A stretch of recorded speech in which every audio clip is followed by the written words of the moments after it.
శయన ఏకాదశి తొలి ఏకాదశిలో మనం అసలు ఏం చెయ్యాలి అంటే ఈరోజు విశేషంగా శ్రీ మహావిష్ణువుని పూజిస్తారు.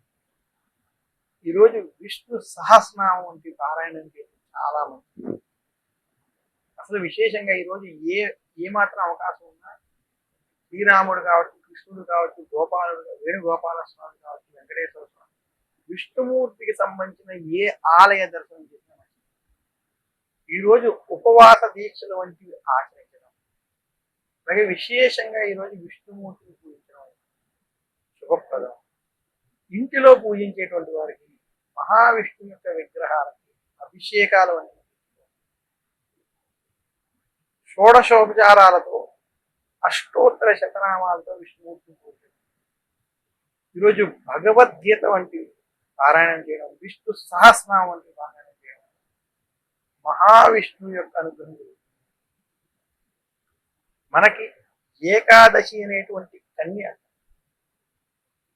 ఆవిడకి ఇచ్చినటువంటి వరాల ప్రకారంగా ఈరోజు ఏకాదశి వ్రతాన్ని ఆచరించడం, అలాగే ఉపవాస దీక్షలు వంటివి చేస్తూ విష్ణువుకి దగ్గరగా ఆయన యొక్క నామస్మరణతో ఎవరైతే ఈరోజు ఉంటారో ఈరోజు వారికి శ్రీహరి యొక్క అనుగ్రహం కలుగుతుందని శాస్త్రం.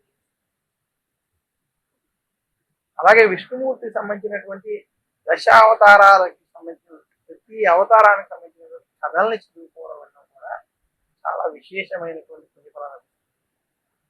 తిథులలో ఏకాదశి తిథి శ్రీహరి యొక్క మనస్సుని మనం శ్రీహరిని పొందడానికి, అలాగే శ్రీహరి యొక్క అనుగ్రహం పొందడానికి చాలా విశేషమైనటువంటి తిథి అని చెప్పబడింది. పద్మ పురాణం ప్రకారం ఎవరైతే ఏకాదశి రోజు విశేషించి శ్రీహరిని పూజిస్తారో, ఆరాధిస్తారో ఆ విష్ణుమూర్తి యొక్క అనుగ్రహం చేత శుభ ఫలితాలు కలుగుతాయని తెలియజేస్తున్నారు.